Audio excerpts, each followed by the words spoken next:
It is time for the fun part of this side table build, and that is mixing up some of this deep pour from Upstart Epoxy.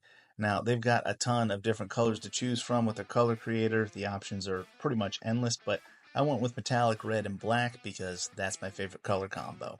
After you mix all this up, make sure you're scraping the sides and let it sit and settle for a little bit.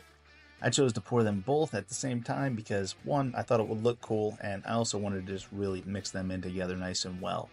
Then, of course, make sure you have fun with the torch, but don't overdo it and roast it.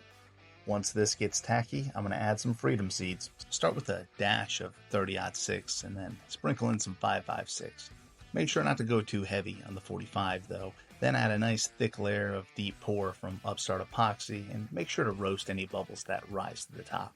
After that, let it cure for 24 to 72 hours and you're good to go.